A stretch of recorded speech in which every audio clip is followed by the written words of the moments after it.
إن الله وملائكته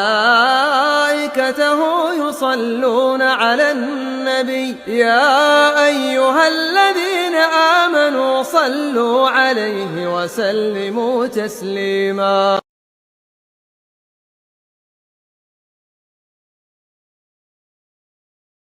Namun ada jenis-jenis akad dalam syariat yang Anda tidak boleh mendapat keuntungan materi.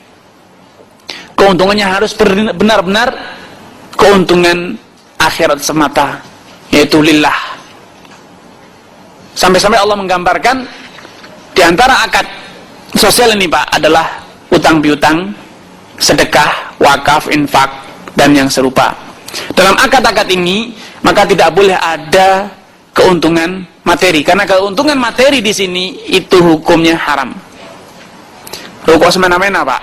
Mungkin ada yang sungkan, wah kalau gitu Islam ini semena-mena. Ini kan uangku sendiri, kenapa tidak boleh ada keuntungan?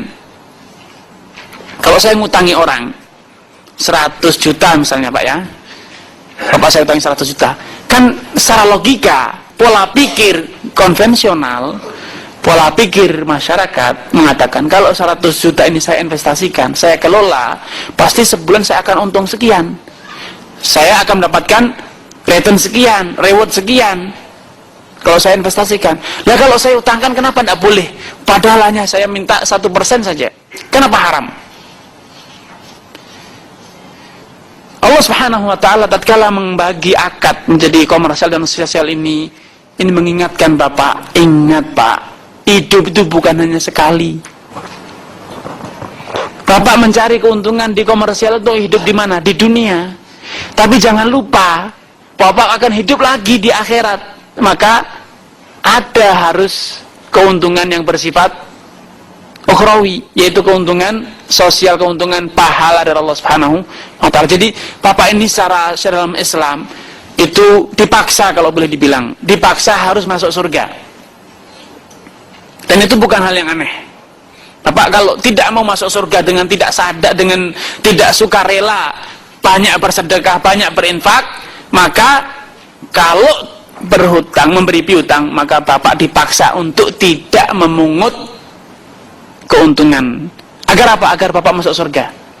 Karena Allah Subhanahu wa ta'ala telah menyabdakan, Pak, dalam hadis qudsi, Pak, Rasulullah mengatakan, ajiba rabbukum, Rasulullah mengatakan, ajiba rabbukum, Allah Subhanahu wa ta'ala itu merasa kagum, merasa heran. Tidak ada di slide, Pak, itu, Pak. Ajiba rabbukum, Allah Subhanahu wa ta'ala itu merasa heran, merasa takjub min qaumin yadkhulunal jannata bisalasil, dari sebagian orang yang masuk surga itu dalam keadaan dirantai, Pak. Jadi masuk surganya dirantai. Nah, inilah dalam akad, tolong kembali, Pak, kembali yang tadi akad sosial, ke atas, Pak.